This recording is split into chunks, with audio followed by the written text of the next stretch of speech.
Mesdames et messieurs, il y a longtemps, Abraham Lincoln a déclaré « On s'était péché par le silence quand on devrait parler fait des lâches des hommes ». Il est temps que nous parlions du Vietnam et de la menace la plus évidente, mais aussi la plus ignorée, à laquelle les peuples libres aient jamais été confrontés dans l'histoire du monde. Les manifestants dans la rue exigent que nous quittions l'Asie du Sud-Est afin qu'il y ait la paix. D'où tire-t-il l'idée qu'il y aura la paix simplement parce que nous partons? On ne peut pas stopper la guerre en abandonnant, ni régler quoi que ce soit en négociant avec un ennemi victorieux. C'est une guerre qui a commencé bien avant le Vietnam et qui continuera. Que nous partions ou non, nous ne pouvons pas arrêter la guerre en abandonnant, pas dans la situation actuelle. Nous ne sommes pas programmés pour gagner à cause des politiciens et des civils auxquels nous avons permis de s'en mêler. Écoutez ce jeune homme. Je pilote désormais des hélicoptères en Alaska, alors qu'il y a peu je les pilotais au Vietnam. J'étais là-bas pour combattre les communistes et essayer de gagner, mais nos politiciens ne nous l'ont pas permis. Quel genre de guerre est-ce si on n'est pas censé la gagner? La vérité, c'est que ce n'est pas du tout une guerre à part. Ce n'est qu'une bataille dans une attaque plus vaste et prolongée qui dure depuis plus de 50 ans. Et c'est une guerre que nous sommes en train de perdre. Non seulement sur le champ de bataille, mais aussi au coin de rue, sur les campus universitaires et dans les bureaux de certains de nos soi-disant hommes d'État les plus influents. Tous les hommes de bonne volonté veulent la paix, mais la voulons-nous à tout prix, même sans liberté?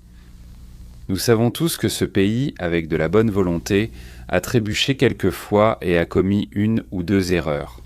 On ne peut pas revenir en arrière ni agir dessus. Comme l'a dit M. Lincoln, j'aurais voulu être là quand le cheval a été volé. Mais je pense que je peux trouver les traces, quand j'y arriverai. Il me semble que le cheval est déjà volé, alors on ferait mieux de retourner et de suivre les traces. Pour vous donner ce contexte, nous avons un homme qui connaît vraiment quelqu'un qui était là lorsque toute l'histoire importante s'est faite depuis la Première Guerre mondiale. Il a les faits de première main des dirigeants et des généraux eux-mêmes. C'est un grand journaliste. Monsieur Lowell Thomas, bonjour à tous. C'est Lowell Thomas pour discuter un instant avec vous. Ce sur quoi nous semblons tous être d'accord, c'est à peu près le sujet le plus important de notre époque. Et pour ceux d'entre vous qui êtes assez jeunes, c'est peut-être encore plus important pour vous que pour le reste d'entre nous. Je suis sûr que vous vous souvenez tous des paroles du père de notre nation, George Washington, qui était un homme assez sage. Il a dit « La meilleure façon de se préparer à la paix, c'est d'être prêt pour la guerre. » Guerre mondiale, la première a marqué ce que l'humanité espérait être le chemin vers une paix mondiale durable. Cela semble aujourd'hui être le comble de la folie, difficile à comprendre pour nous, impossible même à concevoir. Mais après la fin de la guerre, les Alliés ont commencé à dissoudre leurs armées, à démanteler leurs marines et à fondre leurs canons.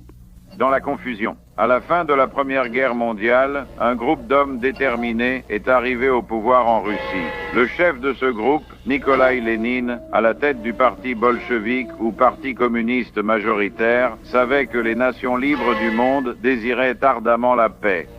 Il savait aussi que son idéologie, le communisme, pouvait utiliser cela comme un outil contre eux. Une partie de son plan pour atteindre la suprématie mondiale consistait à ordonner aux partisans communistes de tous les pays de manifester pour la paix. Une nation désarmée serait alors mûre pour être cueillie dès la fin des hostilités à la fin de la Première Guerre mondiale. Les Alliés qui avaient arrêté la machine de guerre du Kaiser l'avaient stoppée net. Hélas, ils commencèrent à dissoudre leurs armées et leurs marines. Après tout, l'Allemagne avait été la seule nation avec des ambitions d'expansion. Et l'Allemagne avait été écrasée pour de bon. Ou bien l'était-elle vraiment? Personne, lors des négociations de paix, n'avait jamais entendu parler d'un caporal dans l'un des régiments bavarois, un type nommé Adolf Schicklgruber, qui sera plus tard connu sous le nom d'Adolf Hitler. Il est difficile de croire qu'un simple caporal avec une drôle de moustache aurait pu aller bien loin. Mais en moins de 15 ans, il était là, à la tête d'une Allemagne réarmée avec des projets de conquête du monde. Des hommes comme Charles Lindbergh, l'aigle solitaire, et le fabuleux Jimmy Doolittle nous ont dit ce qui se passait en Europe centrale, nous ont dit ce que faisait Hitler, et nous n'y avons prêté que peu ou pas d'attention. Oh, mais la vie était trop précieuse et la paix trop douce pour prendre des risques. Si peu de gens ont levé la main pour faire quoi que ce soit à l'époque. Ainsi, en 1938, avec la machine de guerre la plus puissante du monde à cette époque, Hitler a marché sur l'Autriche. L'année suivante, en 1939, il a marché sur la Tchécoslovaquie. C'est alors que l'Angleterre a commencé à comprendre le message.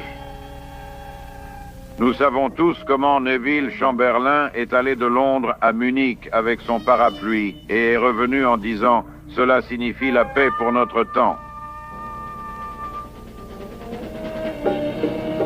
Mais à peine cette conférence était-elle terminée que Hitler a conclu un pacte avec la Russie, puis ils ont tous les deux attaqué la Pologne. L'étape suivante fut le Blitz sur l'Ouest.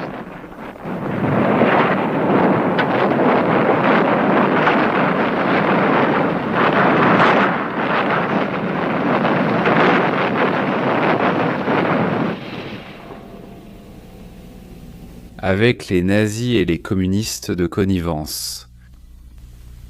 Leurs représentants ici en Amérique ont intensifié leur propagande et ont commencé à nous crier « Désarmez-vous, désarmez-vous, aucun mal n'arrivera jamais à l'Amérique ». Pendant ce temps, les pourparlers de paix avaient tellement réduit la puissance des États-Unis que lorsque les Japonais ont attaqué Pearl Harbor, vous vous souvenez tous que certains de nos vieux cuirassés alignés là-bas ont soit coulé, soit été échoués, et nous avions, pour toute fin pratique, perdu notre flotte du Pacifique. Il semblait que c'était presque trop tard, mais nous nous sommes finalement attelés à la tâche pénible de reconstruire pour une contre-attaque. Et les livres d'histoire montrent que, malgré tous les obstacles, nous avons finalement gagné.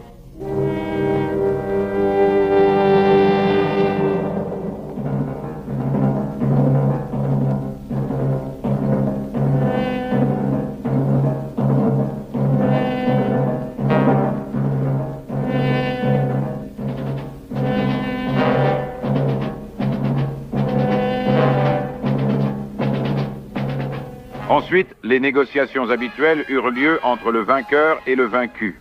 Même alors que nous gagnions, certains dirigeants américains, peut-être trompés par Staline, ont arrangé cela. Nous avons donc perdu autant, voire plus, que ce que nous avons gagné. Alors que nos troupes avançaient triomphalement à travers l'Allemagne, on leur a ordonné de ralentir, de laisser les Russes avancer, de laisser les Russes prendre l'Allemagne de l'Est, de prendre la grande ville de Berlin. Aujourd'hui, une nation de gens qui aiment tellement le communisme qu'ils doivent être enfermés derrière des murs et gardés par des armes. Ils sont un monument tragique à ceux qui cherchent à apaiser l'ennemi.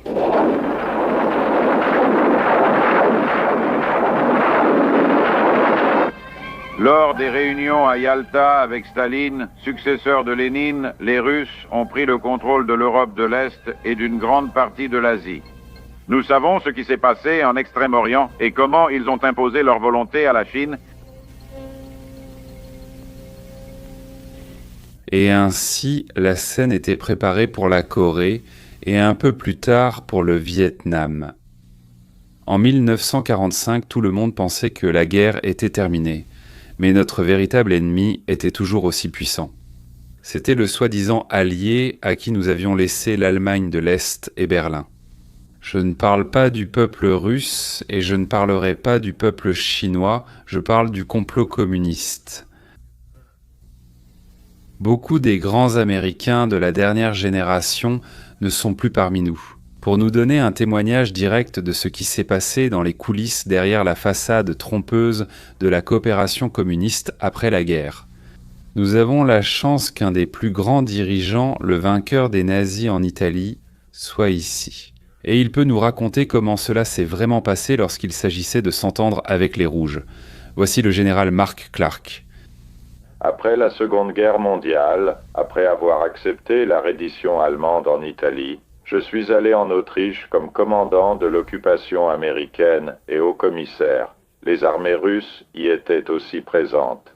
Et j'ai participé à une réunion quadripartite avec les Russes, les Britanniques, les Français et nous-mêmes, afin de mettre en œuvre l'accord que les nations avaient conclu à Potsdam, qui visait à instaurer une Autriche libre, indépendante et démocratique. J'ai encore une fois vu de mes propres yeux la duplicité des Soviétiques, comment ils pillaient, tuaient, assassinaient et qu'on ne pouvait pas leur faire confiance. J'ai remarqué que toutes nos initiatives et suggestions pour aider l'Autriche étaient rejetées par les Soviétiques.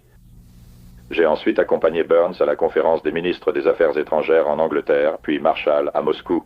Et là encore, j'ai constaté la difficulté, l'impossibilité presque totale de traiter avec les Russes, à moins d'agir depuis une position de force absolue, sans compromis ni faiblesse. Là où ils perçoivent de la faiblesse, ils la méprisent et l'exploitent. Et quand ils voient de la force et de la détermination, c'est là qu'ils se redressent et prêtent attention. À la suite de la guerre, les Rouges ont réussi à s'emparer de l'Allemagne de l'Est et de tous les pays qui se trouvent maintenant du mauvais côté du rideau de fer. Et pour leur prochaine grande manœuvre visant à encercler le monde, ils ont tourné leur regard vers l'Est, vers l'Asie. Il existe de nombreux récits confus sur ce qui s'est réellement passé lorsque l'Est a commencé à devenir rouge. Mais nous avons avec nous la plus grande autorité, qui peut nous dire la vérité sans détour. C'est un homme qui connaît le communisme asiatique mieux que quiconque en Amérique, aujourd'hui. C'est le général Albert C. Wedemeyer, ex-commandant américain en Extrême-Orient. Il s'est assis et a écouté Mao Tse-tung expliquer comment les Rouges allaient en prendre le contrôle de la Chine. Le général a averti le département d'État à l'époque que nous devrions soutenir Chiang Kai-shek. Si nous ne voulions pas que le plus grand pays du monde, avec 700 millions d'habitants, soit perdu au profit du communisme, malheureusement personne n'écoutait. Nous allons l'écouter maintenant. Général Albert C. Wedemeyer. J'ai passé 10 ans en Orient, vivant en Chine, aux Philippines et en Inde. Les expériences et observations dans ces régions constituent la base de mes idées et suggestions concernant la guerre du Vietnam.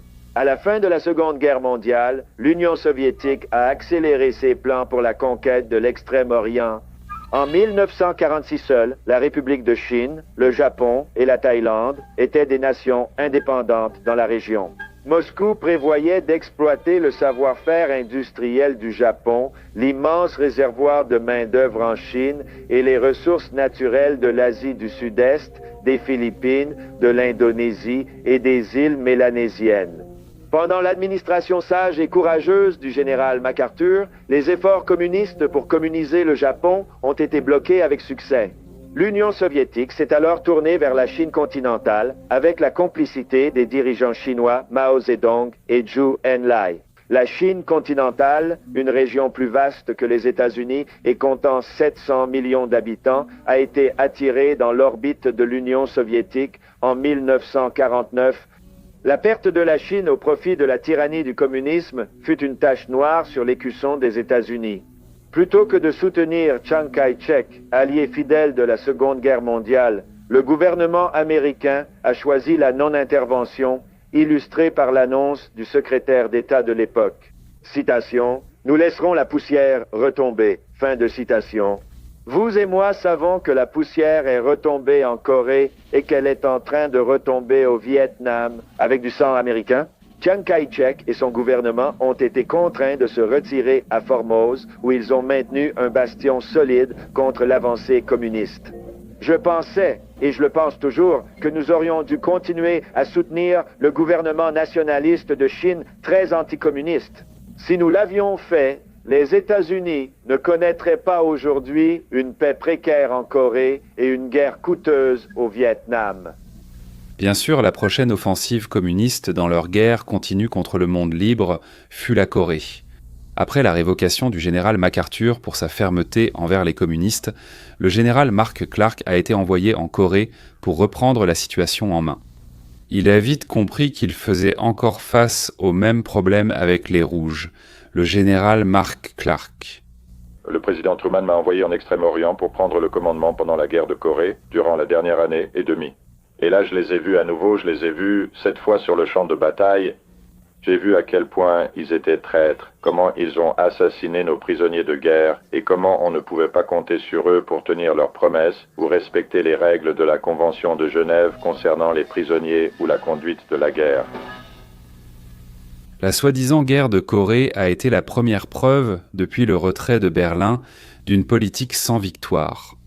Apparemment, Hitler était le dernier ennemi contre lequel nous étions censés nous battre. Le général Clark a réalisé qu'il devait mener la guerre avec une ou deux mains liées dans le dos. Les combats étaient intenses. À cette époque, les Chinois étaient en guerre et de nombreuses restrictions me concernaient comme commandant en chef. Je ne pouvais pas, par exemple, frapper les ponts sur le fleuve Jaune, par lesquels les tueurs arrivaient avec leur équipement, leurs munitions, leurs chars et tout le reste pour tuer nos hommes. Il me semblait que c'était complètement absurde, que nous ne devrions pas détruire ces ponts et que cela rendrait plus difficile pour l'ennemi de maintenir sa position sur le terrain. Nous ne pouvions pas frapper la ville de Pyongyang parce qu'il y avait des usines de munitions qui y étaient cachées. Nous n'avons pas ciblé certaines centrales alimentant le nord de la Chine et la Mandchourie. Malgré les difficultés, une certaine paix a finalement été instaurée en Corée. À cette époque, nous n'avions jamais entendu parler d'un endroit appelé Vietnam, qui allait devenir le prochain champ de bataille rouge dans leur longue guerre contre le monde libre. Le Vietnam faisait alors partie de la possession coloniale française, connue sous le nom d'Indochine. Les rapports signalaient que les Indochinois luttaient pour leur indépendance des Français. C'était peut-être vrai, mais c'était aussi un prétexte pour une prise de pouvoir communiste, remplaçant la domination française par celle des Rouges. La soi-disant révolution était dirigée par un personnage à la barbe étrange et à la réputation peu enviable de terroriste. Il s'appelait Ho Chi Minh. C'était ce que les historiens appellent un révolutionnaire dévoué. Ho est né en 1890 et était communiste, même jeune homme. Il a joué un rôle clé dans la fondation du Parti communiste français en 1920 et durant les années 30. Le Kremlin l'a utilisé pour semer des troubles en Orient et l'a aidé à se constituer un groupe de partisans fanatiques. Lorsqu'il est mort en 1969, le Daily Telegraph de Londres a démystifié l'image de Ho comme simple patriote. Je cite « Il y a toujours des hommes qui, pour une raison ou une autre, vont s'extasier sur les qualités mêmes du pire tyran. » Le bilan de Ho Chi Minh en matière de meurtres de sang-froid, souvent bestiaux, d'hommes, de femmes et d'enfants, le place aux côtés de Hitler et de Staline pour la pure atrocité. Fin de citation. Au cours de la carrière de Ho, il a été exhibé dans le monde communiste, où les foules étaient rassemblées pour lui réserver un grand accueil partout où il allait.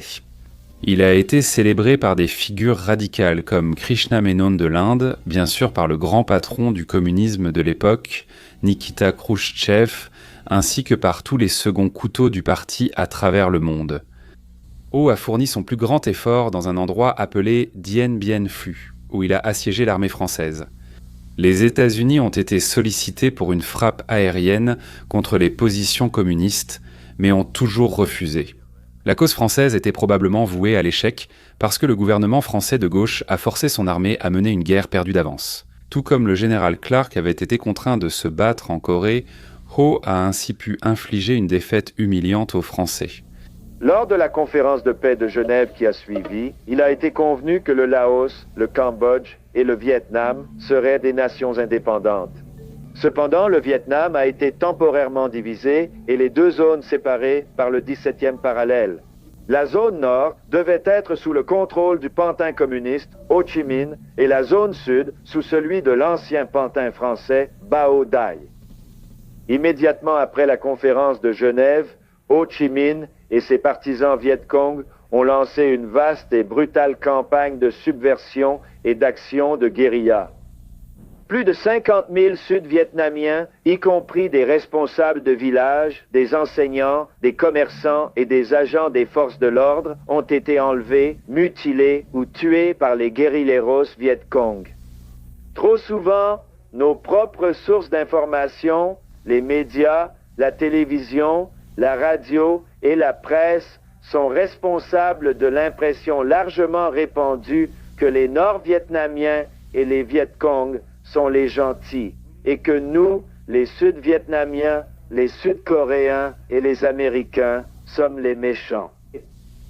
Les extrémistes de tous les pays se sont donnés à cœur joie de critiquer les États-Unis.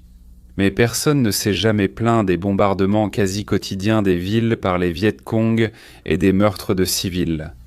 Eh bien, de toute façon, pour vous donner une idée de la popularité de Ho et de sa bande après avoir chassé les Français. La conférence de Genève a accordé 300 jours aux Vietnamiens pour rejoindre le Nord ou le Sud, dans les zones rouges ou non rouges. Cette possibilité de faire un choix devait être annoncée dans chaque village et chaque ville du pays. Shaw n'ayant pas diffusé cette information, plus d'1,2 million de personnes du Nord communiste ont rejoint la Liberté au sud du 17e parallèle. La ruée continuait encore à la fin des 300 jours. Et Ho a fait tomber le rideau de bambou, mais malgré le fait qu'il leur ait fermé la porte au nez. Officiellement, la défection continue des Nord-Vietnamiens et la défection des soi-disant dévoués Viet Cong se poursuit encore aujourd'hui. Dès avant 1960, des conseillers américains aidèrent les Sud-Vietnamiens. Nous avions dans la région ce qu'on appelait le commandement d'assistance militaire. Nous avons la chance de pouvoir entendre l'homme qui était responsable presque depuis le début, le général Paul Harkin. Du 8 février 1962 jusqu'en juin 1964, j'ai été le commandant du commandement d'assistance militaire des États-Unis au Vietnam. À ce titre, je commandais toutes les forces américaines au Sud-Vietnam, l'armée de terre, la marine, l'armée de l'air et les marines. Nous n'avions pas de troupes de combat américaines au Vietnam à cette époque. Notre rôle était strictement consultatif. À ce titre, nous formions l'armée de terre, la marine et l'armée de l'air des forces armées vietnamiennes. Vous avez probablement entendu des gens dire que les États-Unis n'auraient jamais dû être là-bas, que c'est une guerre immorale et que notre présence là-bas est illégale. Les archives montrent qu'après la partition du Vietnam, le président Eisenhower a promis au gouvernement du Sud-Vietnam toute l'aide possible lors de la conférence de Genève. Les Nord-Vietnamiens ont accepté de ne pas inquiéter les populations au sud du 17e parallèle, mais quand les Viet Cong ont commencé à s'infiltrer et à massacrer les chefs de village, administrateurs et instituteurs, le président du Sud-Vietnam a demandé notre aide. Il n'a pas demandé à la Russie, il n'a pas demandé à la Chine communiste. Il a demandé aux États-Unis d'Amérique si nous pouvions aider à stopper l'agression communiste et à développer les ressources de son pays. C'est alors que mon quartier général, le commandement d'assistance militaire, a été établi. Les Sud-Vietnamiens n'avaient pas tout à fait assez de force pour protéger tous les villages en même temps. En 1961, nous avons lancé le programme des hameaux stratégiques, une force locale formée pour protéger la population de l'infiltration communiste. Pour les conseillers américains, la situation était très frustrante. Ils aidaient un village à bâtir une école. Dès la première nuit noire, les guérilleros Viet Cong la détruisaient à coups de mortiers russes ou chinois. Dans l'arrière-pays, d'autres Américains distribuaient nourriture, médicaments et fournitures. Les forces spéciales jouaient un rôle actif dans la formation des soldats sud-vietnamiens, ainsi que des montagnards dans les hauts plateaux. Les forces spéciales. Une nouvelle unité dans nos services s'appelle les Bérets Verts. L'un des plus connus d'entre eux est le sergent Barry Sadler. Nous avons une tâche importante au Vietnam. Les villageois du Mekong et des Hautes-Terres sont sans cesse menacés et souvent enrôlés par le Viet Cong et leurs alliés nord-vietnamiens. Parfois, ils utilisent la propagande, des promesses et des mensonges. Quand cela échoue, ils n'hésitent pas à recourir à la force, au terrorisme, voire à massacrer des villages entiers pour donner l'exemple à ceux qui ne se laissent pas convaincre par leur persuasion amicale. Et quand ils utilisent la force, ils utilisent ceci, des armes modernes fabriquées en Chine communiste et en Union soviétique, leurs alliés communistes. J'ai passé beaucoup de temps au Vietnam à travailler comme infirmier. Je travaille dans les villages avec les habitants et ils avaient besoin d'aide. Et au fil des années, la santé de ces personnes s'est grandement améliorée grâce aux infirmiers américains sur le terrain. On ne peut pas vraiment connaître le peuple vietnamien en restant à Saigon. Saigon, grande ville de 4,5 millions d'habitants, a une circulation pire que New York. Les marchés sont bondés et remplis de produits du marché noir, allant du café américain à l'opium. Comme dans toutes les villes en guerre, les profiteurs cherchent à gagner de l'argent. Mais au sud de Saïgon se trouve le delta, 45 000 km² des terres rizicoles les plus riches du monde, des terres que les communistes convoitent. Voici une femme au foyer qui attrape des serpents venimeux pour le dîner familial et qui est ravie de les avoir. Là où les Viet Cong ont bombardé ou incendié un village, nous sommes venus pour recueillir les réfugiés et les transporter vers une nouvelle zone plus sûre, à l'abri des guérilleros, du moins pour le moment. Les routes étaient minées ou exposées aux attaques aux mortiers, et les villageois devaient être déplacés lors d'opérations aéroportées. Et tout partait, y compris les urnes funéraires contenant les cendres de leurs ancêtres, car ces gens emportent toujours leurs morts avec eux. De plus en plus d'avions étaient nécessaires. Mais comme nous semblions progresser, cela a tellement exaspéré les communistes qu'ils ont intensifié leurs attaques contre ces gens innocents et sans défense. Des villages entiers étaient incendiés, des paysans bombardés et mitraillés dans leurs rizières en récoltant leur culture. Les attaques devenaient de plus en plus violentes et fanatiques. Incroyable, mais la connaissance de ces tactiques de terreur n'a pas mobilisé le monde libre contre les communistes. Mais, de façon incroyable, les critiques envers nos opérations commencèrent à s'intensifier. C'était frustrant pour un soldat à l'autre bout du monde en train de faire la guerre, et il semblait que l'ennemi était le gentil avec le chapeau blanc. C'était comme si le public américain ne recevait que les informations que les Rouges voulaient qu'ils reçoivent. En fait, je dirais que la presse avait été plus utile à l'ennemi qu'une nouvelle division. Pour les Américains, au milieu des années 60, la situation est vraiment devenue explosive, même si on disait aux troupes d'éviter le combat. Nous perdions de plus en plus de conseillers tout le temps. À l'été 64, certains de nos destroyers patrouillaient dans le golfe du Tonkin et 2 d'entre eux ont été attaqués par des vedettes nord-vietnamiennes. Un homme qui était dans une position unique pour voir toute l'affaire se dérouler est l'amiral États-Unis Grant Sharp, ancien commandant en chef des opérations dans le Pacifique, l'amiral Sharp. Au début de l'année 65, le président Johnson a décidé que des troupes de combat américaines étaient nécessaires au Sud-Vietnam pour empêcher le pays d'être envahi par les communistes. Voilà comment cela a commencé. Nos objectifs sont clairs et honorables. Ils sont simplement d'empêcher le succès de l'agression nord-vietnamienne, d'empêcher la terreur du Viet Cong et de permettre au pays de vivre en paix et en liberté. Bien que nos objectifs soient justes, les méthodes que nous avons utilisées pour les atteindre laissent beaucoup à désirer. Nous avons engagé nos forces petit à petit. Et pire encore, nous n'avons jamais utilisé efficacement notre immense puissance aérienne et navale. Avant que l'amiral ne poursuive. Remarquez que, tout comme lors du retrait de Berlin pendant la Seconde Guerre mondiale et la paralysie de l'armée pendant le chaos coréen, la politique de non-victoire dictée par les pouvoirs de l'ombre à Washington est de nouveau en vigueur, et ce, depuis lors. Le président Kennedy nous a engagés dans ce conflit sans issue. Dès le début, nous aurions dû fermer le port de Haiphong et empêcher toutes les importations vitales d'atteindre cette zone.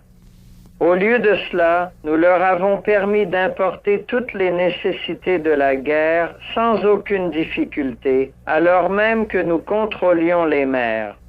C'était bien sûr une grave erreur, et cela a considérablement augmenté le nombre de pertes que nous avons subies.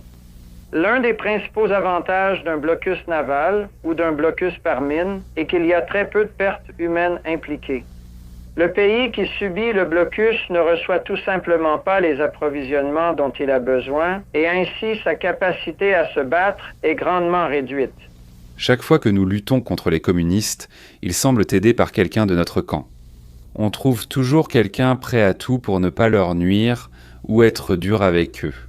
Je n'arrive pas à considérer cela comme une attitude innocente, surtout que les Rouges nous disent continuellement exactement ce qu'ils vont faire maintenant, a dit Lénine. La guerre n'est qu'une continuation de la politique. Il reconnaît que si la conversion pacifique échoue, ils recourront à la violence et vous menaceront avec une arme. Il a aussi dit autre chose dans ce livre. Il a dit que l'assistance de la République soviétique, côte à côte avec les États-Unis, est impensable. L'une ou l'autre doit triompher à la fin. Maintenant, l'école de guerre politique de Lénine à Moscou enseigne que la guerre est laide entre le communisme et le monde libre. C'est désormais inévitable. Ne vous fiez pas seulement à ma parole, prenez simplement l'un de ces livres et lisez-le vous-même. Si vous voulez savoir comment ils s'en sortent jusqu'à présent, voyons cela ensemble. Ils ont l'Europe de l'Est. Ils sont autour de Cuba d'un côté, ils se préparent à percer en Corée de l'autre, et ils sont sur le point de nous user jusqu'à l'os au Vietnam. Eh bien, la patience d'une nation ou de soldats s'épuise si votre propre camp ne vous laisse pas gagner, puisque c'est ce que veulent les rouges. Ça vous fait vous demander qui contrôle notre destin ? Les gars en première ligne sont les plus frustrés de tous. Écoutez un homme qui, il y a peu, pilotait un hélicoptère de combat au Vietnam. On ne nous a jamais vraiment permis de passer à l'offensive. On nettoyait sans cesse des zones seulement pour laisser les Viet Cong y retourner. Dès que nous partions en mission de recherche et destruction, nous arrosions une zone de balles ou établissions une base de feu, comme on dit. Ensuite, les troupes étaient téléportées. Les gars étaient débarqués et emmenés dans la brousse à la poursuite des Viet Cong. Quand les gaz au sol étaient à l'œuvre, l'expression « les déloger » décrivait bien leur façon d'opérer. Plus tard, après avoir ratissé la zone, nous revenions les récupérer et les ramenions à la base. Cela pouvait durer de 2 jours à 2 mois. L'un des grands avantages de l'hélicoptère est de transporter les blessés à l'hôpital en quelques minutes. Nous traversions le delta pour trouver des infiltrés, mais comme en ville, les marchés sont au bord de la mer. Les nord et sud vietnamiens se ressemblent et sont difficiles à distinguer avant qu'il ne soit trop tard. Les sampams en dessous contenaient des terroristes guérilleros dissimulés, armés jusqu'aux dents et chargés de grenades. Nos avions de reconnaissance nocturne nous ont indiqué que pendant la nuit, ils étaient arrivés du Cambodge, mais à cause des restrictions politiques, nous ne pouvions pas les attaquer. Un inconvénient de la guerre, c'est qu'on ne pouvait tirer qu'après qu'il l'ait fait. Beaucoup de mes camarades n'ont jamais eu la chance de riposter. C'est dur quand un politicien contrôle ton doigt sur la gâchette. Parfois, nous découvrions leurs bateaux cachés dans des marécages couverts de roseaux. Ils ont été détruits parce que la zone était interdite à la population locale. Une fois, les troupes ont découvert une usine d'assemblage de munitions qui se trouvait en fait sous la surface de ce terrain marécageux. Les troupes ont trouvé beaucoup de grenades et d'explosifs avec des inscriptions chinoises produits par des usines de munitions en Chine rouge.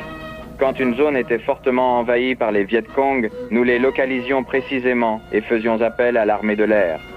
Avec notre politique, laisser l'ennemi tirer en premier, nous avons sauvé beaucoup de vies américaines en n'ayant pas à envoyer nos soldats au sol dans les zones les plus dangereuses. Mais les idéalistes barbus et les politiciens de gauche chez nous ont vite mis un terme à cela.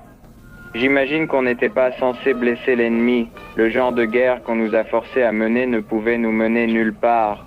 Mais pire que tout, les gars sur le terrain pouvaient prendre une zone ou une colline.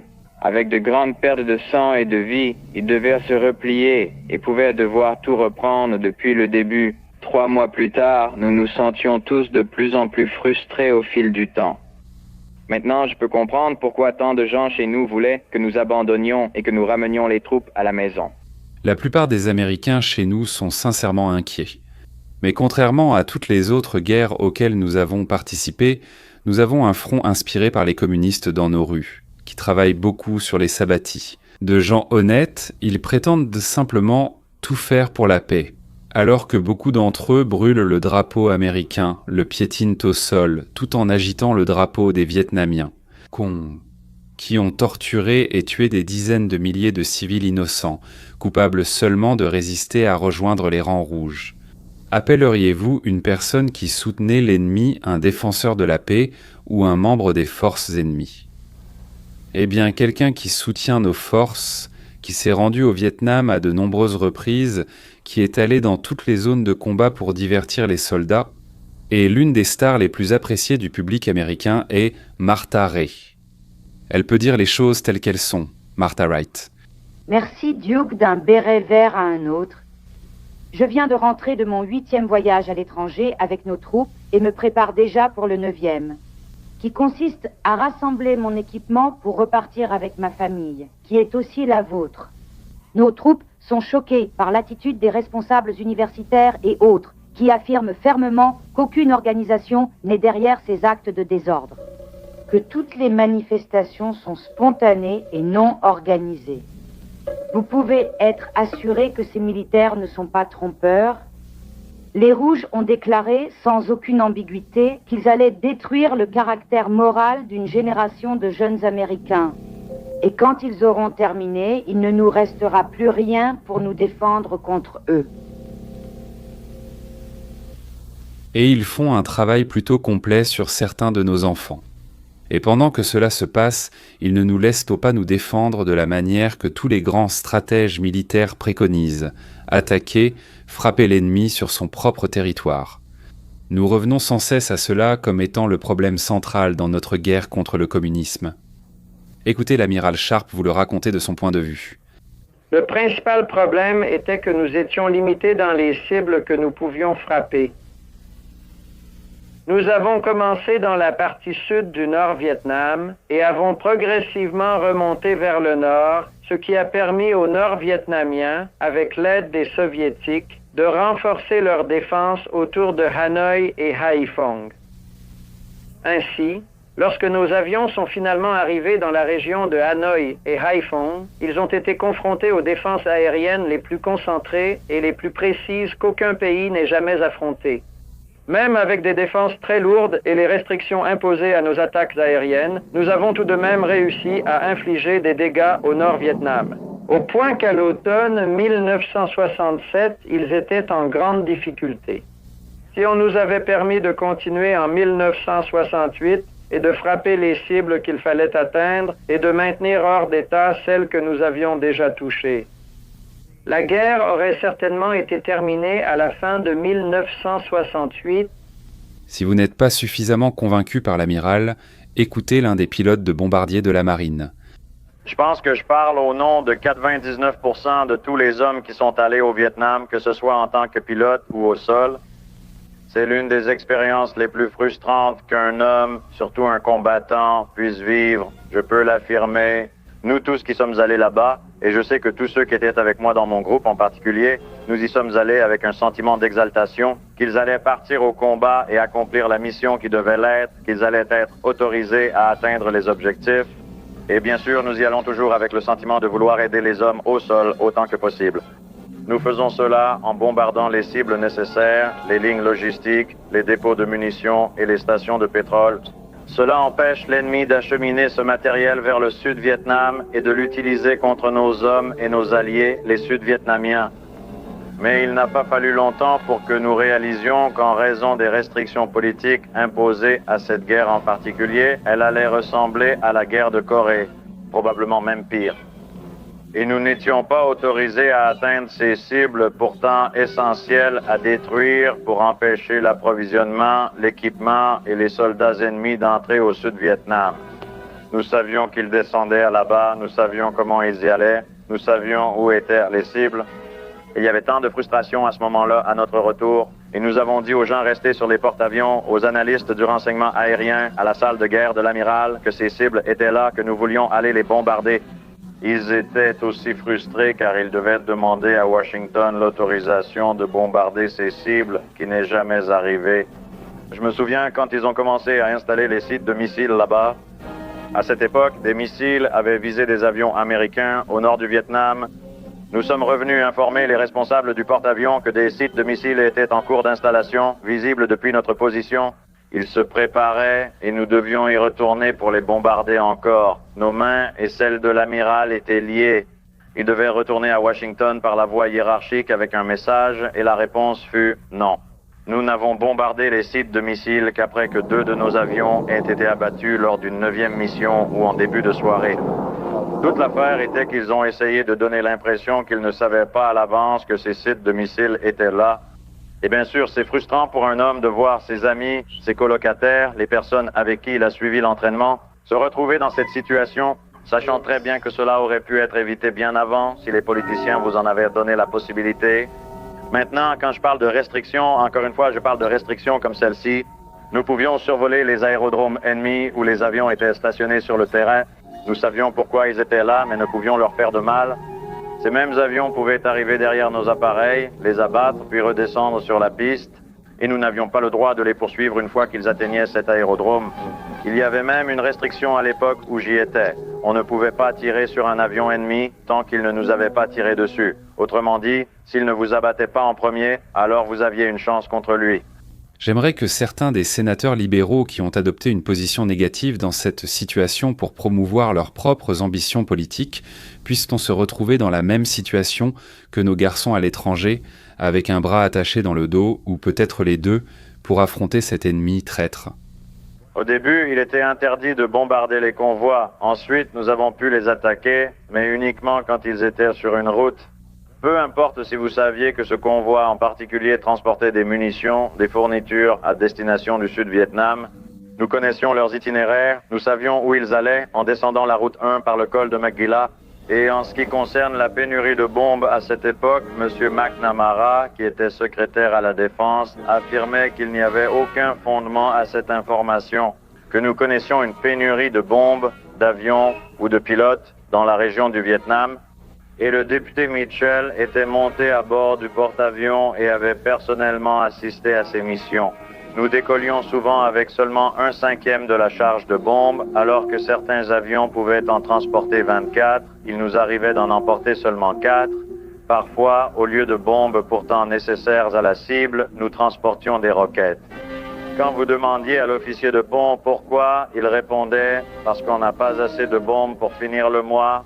Si nous les transportons toutes à chaque fois ou remplissons complètement les avions. » Il était donc évident pour nous que nous envoyions 5 avions en mission ou 4 avions chargés peut-être avec 1/4 ou 1/5 de leur capacité en bombes, alors que nous aurions pu envoyer 1 ou 2 avions avec une charge complète et accomplir la même mission avec un risque minimum pour les vies humaines et le matériel. Bien sûr, on parle d'un avion à 30 millions et demi au cas où les vies humaines ne vous intéresseraient pas.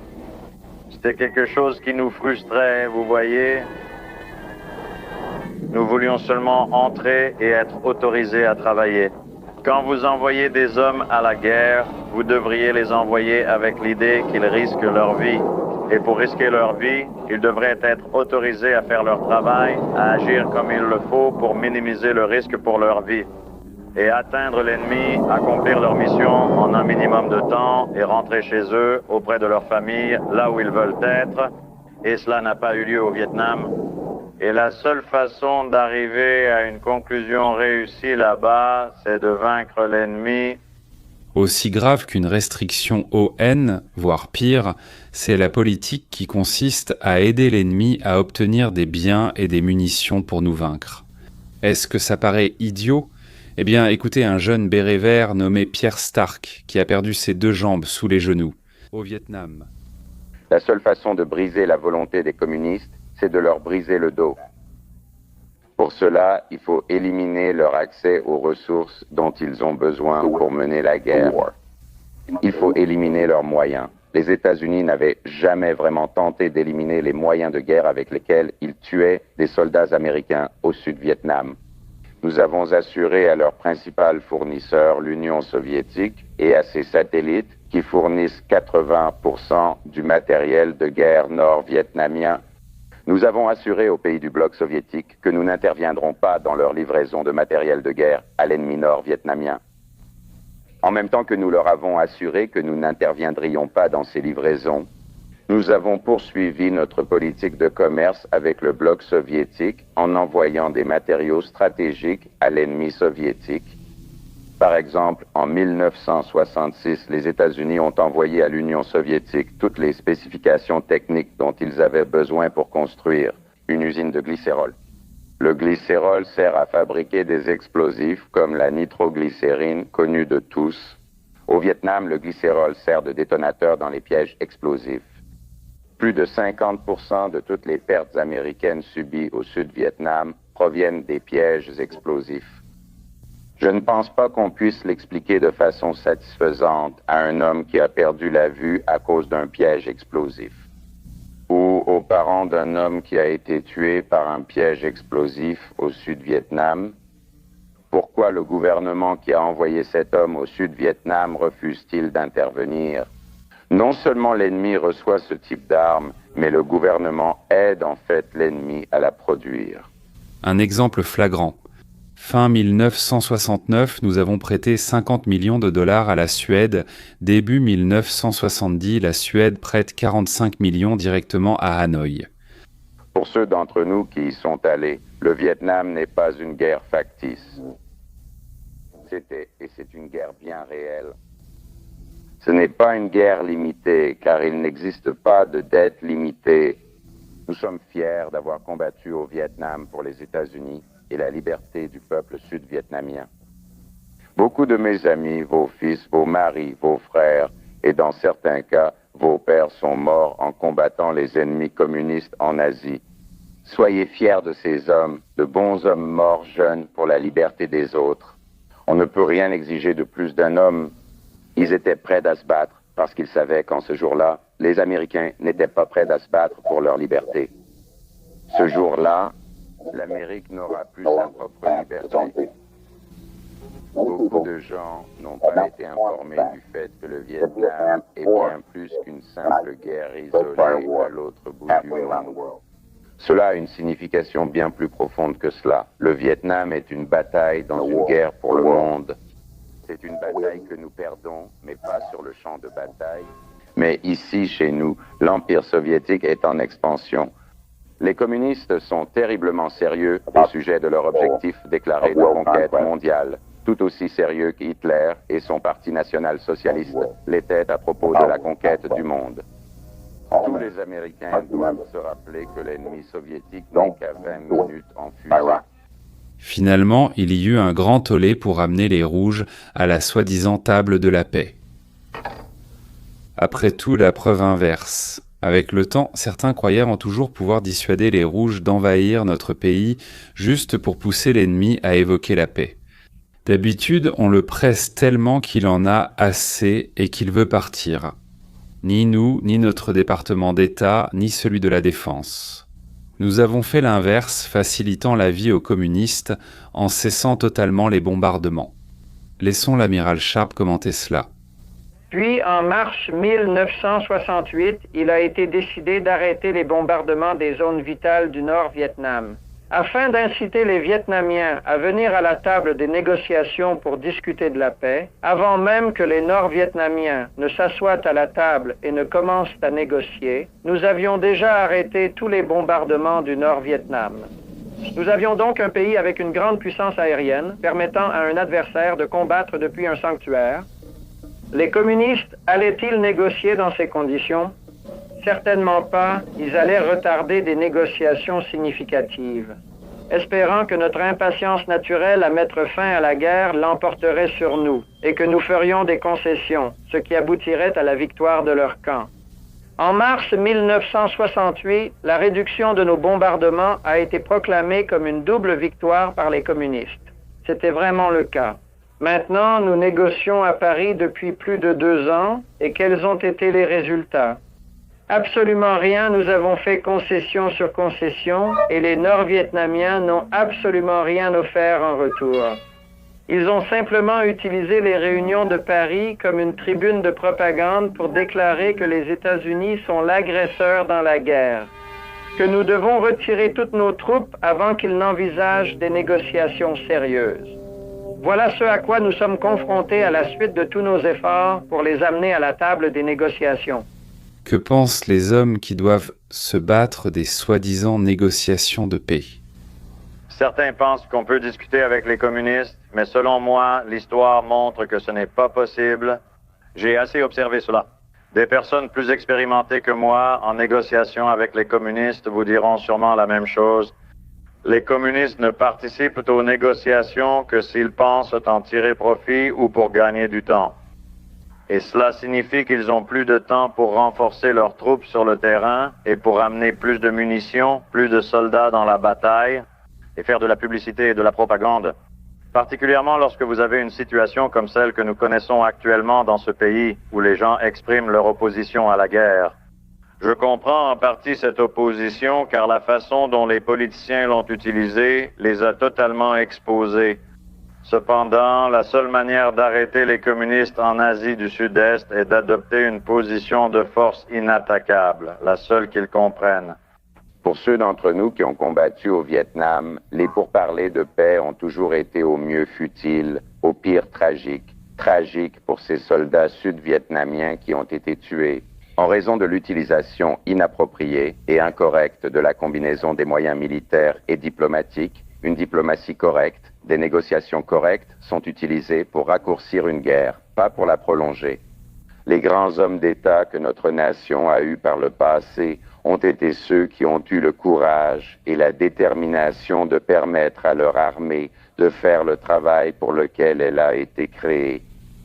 Les grands hommes d'État ne sont pas ceux qui entravent l'armée et prolongent la prise de décision.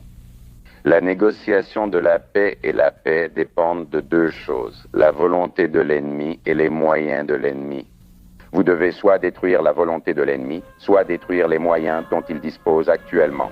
Les États-Unis ont toujours eu les moyens, les hommes et le matériel pour mener la guerre au Vietnam avec succès et la gagner.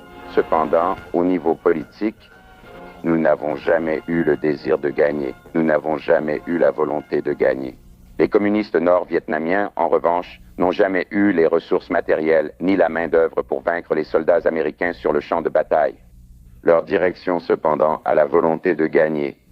Ils ont la volonté, le désir et la détermination de conquérir le Sud-Vietnam. Les communistes sont des hommes déterminés, ce sont des hommes très sérieux, ce sont des hommes très brutaux. À ce stade, je pense que nous devrions laisser le général Clark nous expliquer comment il a réussi à amener les Rouges à la table des négociations en Corée. Donc, après avoir été à Panmunjom, avoir dirigé les négociations là-bas et que nos gens aient été insultés presque quotidiennement, j'ai finalement supplié mon gouvernement de me laisser rompre les négociations à Panmunjom et de présenter à la table des négociations une position américaine raisonnable sur laquelle nous pourrions signer un armistice, et finalement, Washington m'a permis de le faire. Nous sommes sortis, puis j'ai convoqué mes commandants, la marine, l'aviation et l'armée, et nous sommes restés assis pendant des jours. Comment pourrions-nous nuire à l'ennemi, dans les limites qui nous étaient imposées? Et un par un, à l'exception de l'autorisation de bombarder les ponts du fleuve Yellow, j'ai fait lever ces restrictions. Nos mains étaient déliées et nous avons frappé les barrages, nous avons détruit leur alimentation électrique, nous avons frappé leurs barrages et inondé leurs champs. Nous avons attaqué Pyongyang, la capitale de la Corée du Nord, après avoir averti la population de notre arrivée, et nous les avons pilonnés jusqu'à ce que cela leur fasse mal. Environ 3 mois après, Kim Il-sung m'a envoyé un message. Retournons négocier et échangeons les prisonniers de guerre, malades et blessés. C'est quelque chose que nous avions demandé de faire plusieurs mois auparavant, alors nous sommes passés aux choses sérieuses et avons commencé à travailler sur un armistice. Puis, le général Eisenhower, mon ancien camarade de West Point, est arrivé comme président élu. Et nous avions nos plans à lui présenter, et je les lui ai présentés. Comment pourrions-nous gagner la guerre grâce à la puissance navale et aérienne? Avant tout, je ne crois pas à l'idée de s'affronter homme contre homme sur le champ de bataille avec les communistes, parce que le gouvernemental infanterie américain est une ressource très précieuse, et les communistes se moquent du nombre de leurs hommes qu'ils sacrifient. N'ayant donc pas eu la détermination de gagner cette guerre, nous nous sommes mis au travail comme on me l'avait ordonné. Et nous avons signé un armistice. Or, cet armistice a été violé par les communistes dès le lendemain, et ils l'ont violé depuis sans cesse, et en signant cet armistice coréen, j'étais convaincu que, si nous avions eu le courage de l'emporter lors de notre première épreuve de force avec le communisme, et de gagner de façon décisive, nous ne serions pas dans la situation difficile et le chaos dans lesquels nous nous trouvons actuellement. Au Vietnam... Quelle est la réponse? Le sénateur de l'Alaska, C.R. Lewis, est l'un des rares dirigeants politiques à avoir pris la parole. Il est allé au Vietnam pour voir de ses propres yeux. Notre presse libérale n'a pas jugé bon de mettre en avant ces propos ici. Ils sont... Les hommes militaires les plus brillants de notre pays ont dit que nous devons gagner au Vietnam. Général Mark Clark, général Al Weidmeyer, général Paul Harkins, amiral Sharp. Les commandants militaires sur le terrain ont tous dit qu'il ne peut pas y avoir de conclusion satisfaisante à la guerre du Vietnam sans une victoire militaire. Nous avons les navires, nous avons les armes, nous avons les avions. Qu'est-ce qui manque? Nous avons les hommes, nous avons le courage. Ce qui manque, c'est la volonté de gagner. Richard Nixon lui-même a dit que ce qu'il faut au Vietnam, c'est une volonté de gagner, mais notre département d'État n'a pas cette volonté de gagner. En fait, ils ont déclaré qu'ils n'avaient pas l'intention de gagner au Vietnam. L'un de nos principaux conseillers du président, le docteur Kissinger, a déclaré qu'une victoire militaire au Vietnam n'est ni possible ni souhaitable. Cette pensée floue, cette mentalité de non-victoire a entraîné la perte de plus de vies américaines que la Première Guerre mondiale ou la guerre de Corée. Cela a abouti à la guerre la plus longue de l'histoire américaine et certainement la plus frustrante de l'histoire américaine. La question est, s'agit-il de cette pensée floue ou de quelque chose d'autre? C'est au Congrès que revient l'autorité constitutionnelle de déterminer la politique étrangère. Le Congrès doit réaffirmer son autorité et déterminer la politique étrangère. Il doit exiger que les décisions militaires soient prises par des militaires. Nos hommes sur le champ de bataille doivent avoir la chance de gagner. En temps de guerre, il doit y avoir la victoire. Certaines personnes exigent un retrait brutal. Ils pensent que les Rouges arrêteront aussitôt de se battre et qu'une paix immédiate s'installera. Écoutons encore le général Harkin. Si nous nous retirons brusquement, les Rouges auront les mains libres, comme ils l'ont fait lorsqu'ils ont pris Hue lors de cette infâme offensive du Tet, et ils ont massacré et mutilé des milliers de civils. Il y aura un massacre effroyable de ceux qui ont résisté au communisme au Sud-Vietnam et peut-être dans le reste des pays d'Asie du Sud-Est, comme le Laos, le Cambodge et la Thaïlande. Cela pourrait également ouvrir la voie à l'infiltration et peut-être à des attaques contre certains des autres pays, comme la Malaisie, l'Indonésie, l'Australie, la Nouvelle-Zélande et les Philippines. Les communistes n'ont pas interrompu leur offensive mondiale jusqu'ici. Je pense qu'il est tragique et malheureux que le peuple des États-Unis doive constamment se rappeler ce que les communistes ont dit. Ils allaient nous encercler et ils allaient nous enterrer. Ils ont dit qu'ils allaient prendre le contrôle de l'Europe de l'Est et ils l'ont fait. Ils ont essayé de descendre par la Grèce et nous avons aidé à les arrêter. Ils ont tenté de passer par la Corée du Nord, mais grâce à 15 autres nations libres, nous les avons stoppés. Ils ont pris Cuba, sont très actifs en Amérique latine et tentent maintenant de passer par l'Asie du Sud-Est. Je dirais qu'ils sont en train de bien nous encercler. Je pense qu'il vaut bien mieux les arrêter sur des rivages lointains et éloignés que d'attendre un autre Pearl Harbor, ou peut-être d'essayer de les arrêter sur les côtes des États-Unis. Tom Hayden a été appelé le civil américain le plus décoré à avoir servi au Vietnam. Il était à Hue après le massacre du Tet. Écoutez son récit sur la façon dont les communistes exterminent ceux qui s'opposent à eux, Tom Hayden. Un régiment nord-vietnamien a capturé l'ancienne capitale de Hue pendant l'offensive du Tet en janvier 1968. Les Nord-Vietnamiens ont appelé les habitants de Hue à s'opposer au gouvernement de Saigon, mais ceux-ci ont refusé. Puis vint le massacre. Plus de 4000 tombes civiles ont été découvertes. Beaucoup d'entre elles contenaient des personnes enterrées vivantes. Plus de 1000 personnes sont toujours portées disparues. Ceux en Amérique qui affirment que le peuple du Sud-Vietnam soutient les communistes refusent de se souvenir de Hue. Ils ont oublié Dak Son, où plus de 100 montagnards ont été assassinés, hommes, femmes et enfants.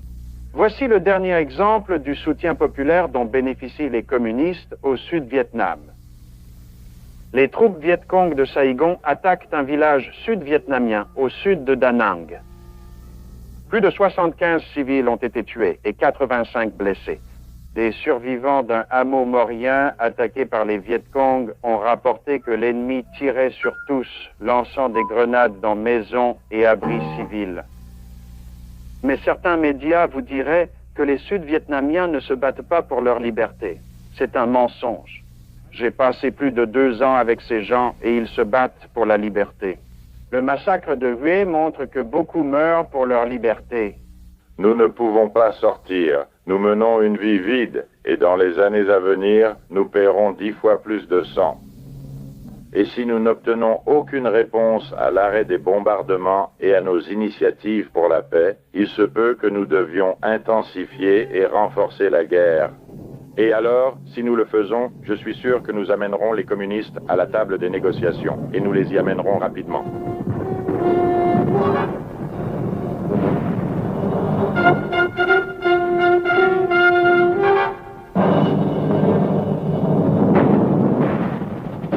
Quand il s'agit de la question de notre retrait, je pense. Un des commentaires les plus marquants vient du général von Meixen, dont les troupes encerclées ont dû se rendre à Guin-Bienfu.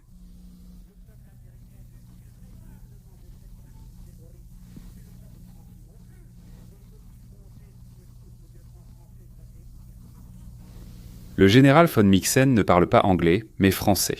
Il nous a clairement fait comprendre que si les États-Unis quittent l'Asie du Sud-Est en étant vaincus ce jour-là, le monde libre tout entier commencera à s'effondrer. Ezra Taft Benson a proposé une solution qui n'a pas reçu beaucoup d'attention jusqu'à présent, Monsieur Benson. Je reviens de 2 semaines en Asie, menacé et ravagé par la guerre. Les hommes du Vietnam, prêts à tout donner pour défendre la liberté, s'inquiètent des nouvelles venant de chez eux concernant les émeutiers, les brûleurs de cartes de conscription et d'autres citoyens. Beaucoup plus nombreux encore, qui semblent inconscients de la menace pesant sur notre liberté alors qu'ils continuent de profiter de leur confortable complaisance. Quelle que soit la question de notre implication au Vietnam, nous y sommes et nous sommes impliqués. Et maintenant, nous devrions nous concentrer sur tout ce qui est nécessaire pour ramener nos garçons à la maison, mais avant de les ramener, nous devrions les laisser finir le travail. La plupart pensaient avoir été envoyés pour cette mission. Voyons ce que l'oncle Sam, toujours bienveillant, peut encore faire face à un tyran cherchant la bagarre. Laissons les communistes observer. Abandonner ses objectifs politiques suicidaires et limités, lancer une campagne militaire massive, renverser le régime de Hanoï et imposer les conditions de paix au lieu de les négocier. Puis ramener nos garçons à la maison. Est-ce que cela entraînera la Chine rouge dans la guerre? La Chine rouge est déjà dans la guerre. La meilleure façon de l'en faire sortir, c'est de laisser Chiang Kai-shek se joindre à nous comme il l'a demandé. Il est prêt avec 600 000 hommes bien entraînés qui savent se battre dans des conditions asiatiques. Notre politique de non-intervention au Vietnam, au lieu de promouvoir la paix, ne fait que préparer le terrain pour régler le problème temporairement, avec un gouvernement de coalition réunissant communistes et non-communistes. Et cela garantit pratiquement la poursuite de la guerre. Vous savez, nos troupes à l'étranger demandent si peu, et pourtant elles donnent tellement, tellement. Personne ne veut la guerre, Dieu le sait, et surtout pas nos troupes qui la mènent là-bas, mais tant qu'elles se battent là-bas. Le moins que nous puissions faire ici, c'est simplement leur apporter le soutien, l'amour, la dignité et le respect qu'ils méritent, ainsi que notre drapeau et notre pays, et c'est tout ce qu'ils vous demandent. Merci. Alors, revenons-nous aux hommes qui mènent les combats, ou bien sommes-nous tous impliqués dans la bataille? Écoutez le capitaine Wilson. Je suis allé au Vietnam pour combattre le communisme car c'est l'enjeu là-bas. L'agression communiste touche non seulement le Vietnam, mais aussi le Laos, la Thaïlande, le Cambodge et toute l'Asie du Sud-Est. Nous avons l'agression communiste ici même en Amérique, dans les rues, chaque jour, et c'est évident dans les journaux si vous les lisez attentivement. Partout où nous pouvons combattre l'agression communiste, nous le devons à notre pays.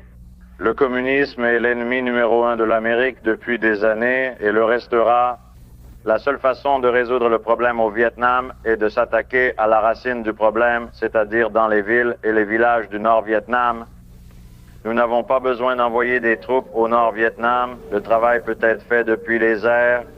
Nous le savions quand j'étais là-bas et nous le savons encore aujourd'hui. Prenez votre avion et les munitions, puis partez pour le Nord-Vietnam et bombardez les cibles et les installations qu'ils utilisent pour faire la guerre aux autres pays frontaliers. C'est la seule chose que les communistes comprennent. Vous le faites à partir d'une position de force inattaquable, vous leur faites comprendre que vous êtes sérieux, vous bombardez leurs installations qu'ils utilisent pour faire la guerre, vous rendez la situation si désagréable qu'ils doivent garder leurs troupes chez eux pour gérer leurs affaires, et ils ne peuvent pas se permettre de les envoyer au-delà des frontières d'autres pays en violant la souveraineté de ces pays. Les communistes ne comprennent que cela. C'est la seule manière de gérer la situation. Impossible autour d'une table de conférence. C'est la seule façon de gagner la guerre au Vietnam. Le choix fait pour nous il y a près de 200 ans par nos pères fondateurs est maintenant remis en question au Vietnam et partout ailleurs dans le delta du Mekong. Et dans les couloirs du Congrès des États-Unis d'Amérique, il y a plus de 3 millions d'Américains qui ont été et combattu au Vietnam. Nous avons vu le communisme en action, nous avons vu ce que l'on pourrait appeler le communisme pertinent, nous avons vu Marx et Lénine retirer des rayons de la bibliothèque et placés sur le dos du peuple. Nous ne nous rendrons jamais au communisme parce que nous savons ce que c'est. Il n'y aura pas de Viet Cong aux États-Unis d'Amérique, nous nous battrons. Nous savons qu'il est possible que nous ne triomphions pas, mais il n'est pas inévitable que l'ennemi triomphe s'il est combattu. Il n'y a pas de destin qui doit s'abattre sur les hommes, quoi qu'ils fassent. Il y a cependant un destin qui s'abat sur les hommes s'ils refusent cela. Nous devrions gagner au Vietnam, nous pouvons gagner au Vietnam. Nous devons aider à étendre la liberté et non permettre qu'elle nous soit retirée. C'est un défi auquel notre génération est confrontée. Cela doit être notre objectif. Certainement, nous ne pouvions pas rester les bras croisés et regarder les communistes s'emparer à leur guise de morceaux du monde libre quelque part. Nous devions l'arrêter et, lorsque nous avons décidé d'aller au Vietnam, nous aurions dû décider d'y aller avec la détermination de gagner cette guerre et de la gagner avec la puissance de l'Amérique, principalement la puissance aérienne et navale, et nous avions la capacité de le faire à ce moment-là au Vietnam. Je pense que lors de cette seconde épreuve des armes, après avoir tiré une leçon de la Corée, si j'avais eu la décision à prendre, j'aurais fermé le port de Haiphong. Je n'aurais pas permis que le matériel de guerre, venant aussi bien des amis que des ennemis, soit livré à ce port pour tuer nos hommes. Finalement, j'aurais attaqué par les airs toutes les cibles militaires rentables au Nord-Vietnam. J'aurais détruit leurs chemins de fer, inondé leurs rizières et fait sauter leurs barrages. Et j'ai constaté que lorsque les communistes arrivent à la conclusion qu'ils ne peuvent pas gagner sur le champ de bataille ce qu'ils cherchent à obtenir, ils se précipitent à la table des négociations. C'est une extension de la guerre avec eux. Il devrait être évident maintenant que la situation dans laquelle nous nous trouvons n'est pas la faute de l'armée.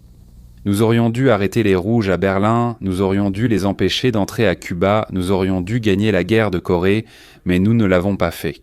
Alors ne blâmons pas les hommes en uniforme pour notre erreur politique. Peut-être devrions-nous les écouter en temps de guerre, et c'est certainement une guerre, disent-ils. Il n'existe aucun substitut à la victoire. Peut-être devrions-nous aussi nous souvenir des paroles de Winston Churchill après les négociations d'apaisement de Chamberlain à Munich en 1939. Citation. « Le gouvernement devait choisir entre la honte et la guerre. Ils ont choisi la honte, et ils auront la guerre. » Fin de citation. Ils ont eu la guerre. Regardons notre pays aujourd'hui. Dans les journaux, à la radio et à la télévision, nous lisons, entendons et voyons des émeutes sur les campus et au coin des rues. La criminalité est à un niveau record. Nous lisons que notre drapeau américain est arraché par des foules, brûlé et piétiné au sol. Nous entendons les noms de ces mêmes meneurs de foule, encore et encore, de ville en ville. Ils agitent le drapeau des Viet Cong communistes, le drapeau de l'ennemi contre lequel nous nous battons au Vietnam. L'ennemi qui tue nos garçons dans des embuscades et disparaît ensuite dans un sanctuaire politique. Et en même temps, ici en Amérique, les communistes sont autorisés à enseigner dans nos écoles, à défiler dans nos rues et dans notre capitale, tandis que ceux qui occupent de hautes fonctions choisissent de rester silencieux. Avec tous ces problèmes, je me demande ce qu'il arriverait en Amérique si nous choisissions tous de rester silencieux. La criminalité disparaîtrait-elle sans prévention ? Le mouvement communiste clandestin visant à prendre le contrôle de l'Amérique cesserait-il ? Les communistes laisseraient-ils les nations libres du monde tranquilles ? Sans notre aide ? Allons-nous nous replier au-delà du 17e parallèle au Vietnam si nous retirons nos troupes ? La réponse est non. Monsieur Lincoln avait raison lorsqu'il a dit que garder le silence fait des hommes des lâches. Je vous supplie à chacun de réfléchir à ces faits historiques.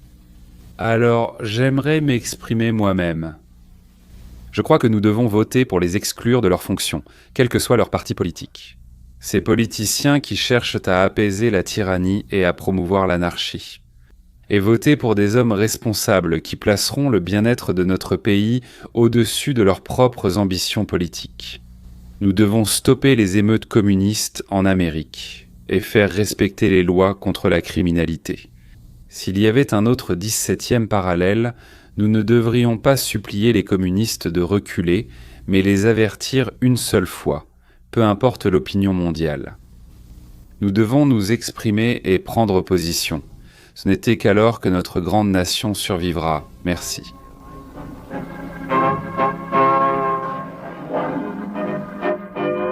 Pour soutenir la création de contenus historiques captivants, aimez, commentez et partagez cette vidéo avec d'autres passionnés d'histoire. Et bien sûr, n'oubliez pas de vous abonner pour continuer à faire vivre l'histoire.